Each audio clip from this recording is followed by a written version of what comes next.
Hey, tennis peeps. I wanted to take you through my first men's 40 and over 4.5 doubles league match here. I'm the one in the black, and I wanted to go over just some tactics and strategy at this level that you can try to apply to your game. Show some things we did good, some things we did bad.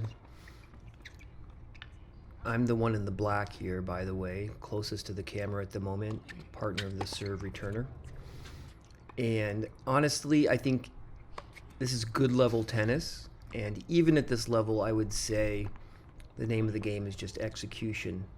If you just have basic tactics, it's just about execution. Now, there's limitations at recreational tennis. I mean, this was my first time meeting even, and playing with my partner. This was just an 8-game pro set, by the way. To be honest, there's only two men's 40 and over 4.5 teams in Little Rock, and even if you come in second, you still move on to the next stage, I guess, which would be sectional. So there's not a ton of pressure here, but I did notice I was nervous. I did feel some pressure, so it was actually fun, though, because you miss that feeling when you haven't played competitive tennis in a while. But just execution of basic tactics. Right there, our opponent did a good job of getting his return cross court. A little slow to get in after it. That guy in the red hat, part of the returner now, actually, interesting, his name was Sam. He recognized me, and he said, yeah, I follow Great Base and Steve Smith, and I hit with Dave in Dallas. And if you follow me, you know, or follow them, you know me. We teach a similar system based off good information of coaches of the past. Definitely follow Great Base Tennis if you can, or you must. It's probably the largest collection of online information, and it's free. Don't let that stop you from not understanding it's the best information on the internet. Anyways, basic tactics, some strategy, execution. Can you get your return cross court away from the net man? See there, he didn't quite do it. I was able to get that volley. But that's just probably one of the most important things to be able to do. Even at this level, I think maybe when you get to 5-0, you see a bit more poaching. Certainly at pro level tennis, the return becomes a slightly different animal because there's so much unpredictable net movement. You just see the returner kind of, okay, should I go down the line or cross court is kind of a crapshoot. But at this level, me and my partner didn't talk about giving each other poaching calls or serve direction. I think we would have liked to, but it's just, one of those recreational tennis limitations. There's a nice high shanked forehand by myself.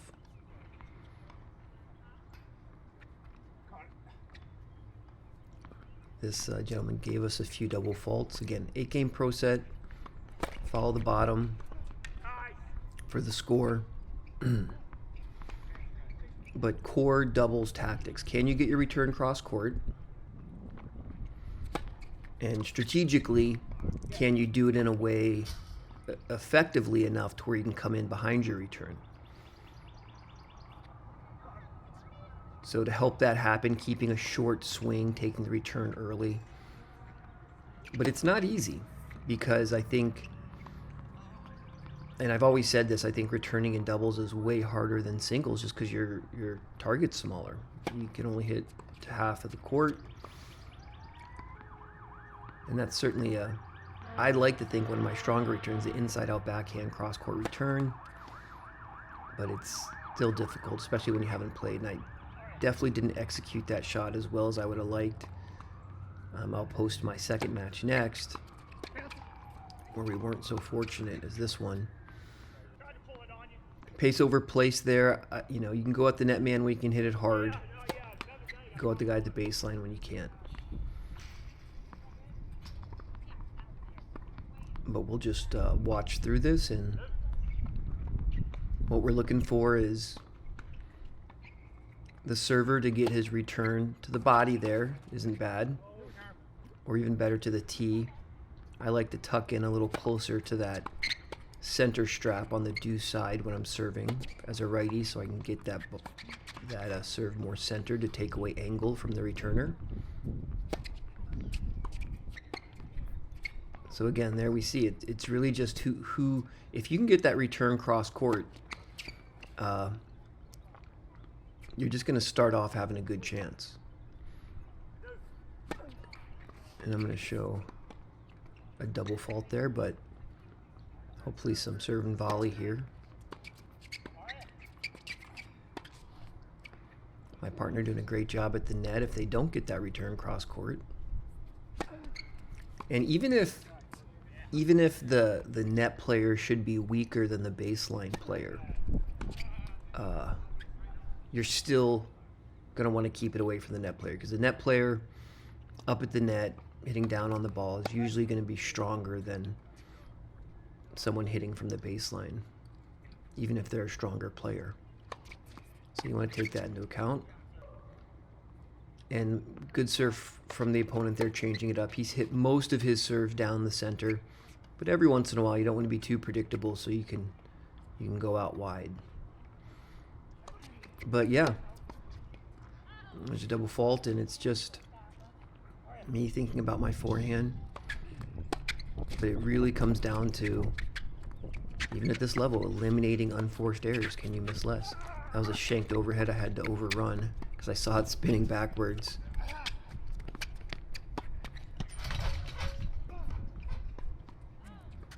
Good job just to stay in this point here. Couldn't quite get this one back. Partner serving. Again, at the net, my job is to just make that return feel even smaller.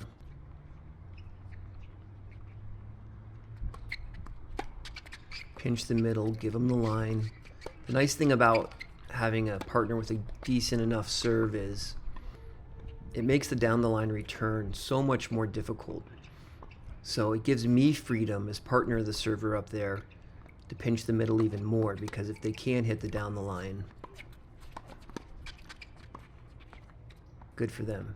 I really pounded that ball. I didn't think it was coming back. I'm used to playing with lower level players, coaching lower level players, and just having fun with them. And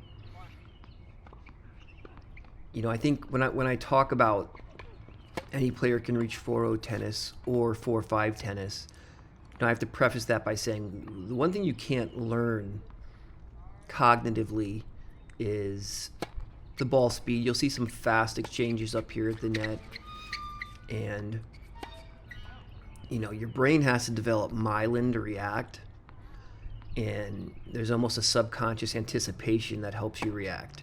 So when you get in the fast exchanges at the net, or just a fastball coming in, it just takes time. You got to get a lot of court time and play with better players and get experience with that speed of the ball.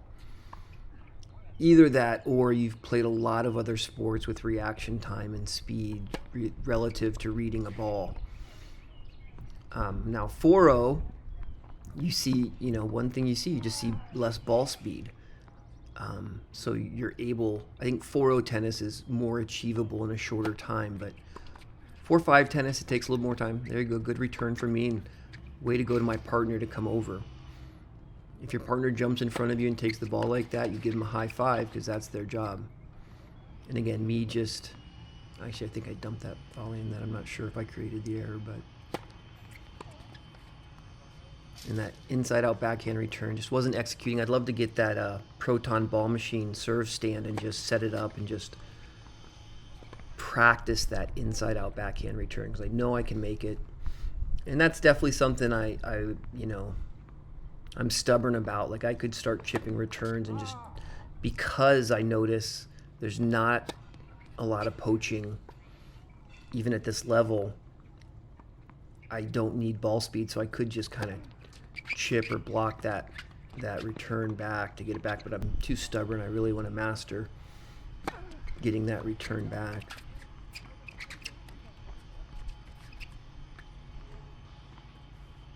But definitely nothing coming on the return where I don't feel like I can come forward after my serve. again, tactically serve and volley, return and come in. Strategically, you decide, okay, their return is too good relative to my serve to come in behind, so I'm going to stay back and come in on the first opportunity possible. Or their serve is too good relative to my return to come in behind. But here I felt like, especially I was serving well, I felt like there wasn't really a reason for me not to come in behind every serve. And likewise on the return, I was just too stubborn to start chipping, so I'm still trying for that inside out backhand return. But you just see a lot of unforced errors. Even at pro level tennis, you see a ton of unforced errors on occasion. So it's really just trying to calm your mind. You're not trying to get fancy. Even at this level, you're just trying to execute. I did not get my return cross court there.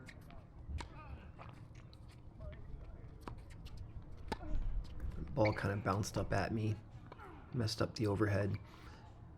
But good fundamentals, big targets, that's how you reduce unforced errors.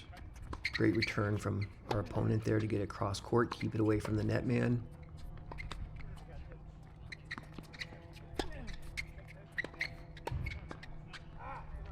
And we just got an error on the volley. There's still so many people that think the volley is a slicing, chipping motion that nobody should be missing when trying to pass. Just hit hard right at them. Very few people have good volley technique. Looks like we're up 5-4 here. My partner serving. Again, these guys are weekend warriors where no one quite has time to change. Me just hitting hard, creating errors there. Nothing super complicated going on here, just execution. Me finding the middle there nice with my volley. Again, opponent not getting that ball cross court enough.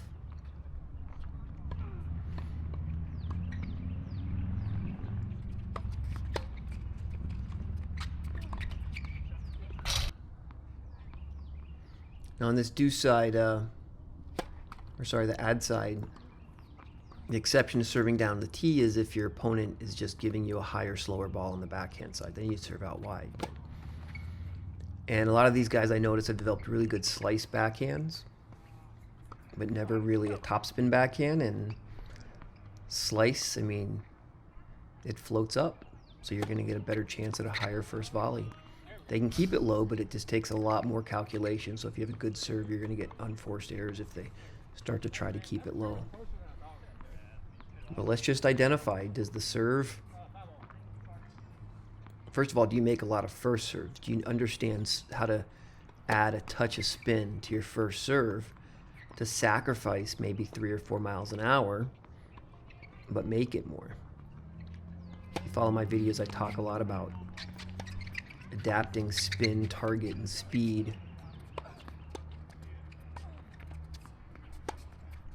to make more balls in, not just having a big spin first serve and a big flat first serve and a big spin second serve. Great return from my partner there, just executed, got it cross court. And what you're really looking for is just to get everybody up at the net. More angle takes away time. Again, makes that target smaller for your opponent. They can go over you, they can maybe try to pass you on the line, but you just have the largest part of the court taken up. Okay, so this is game point here.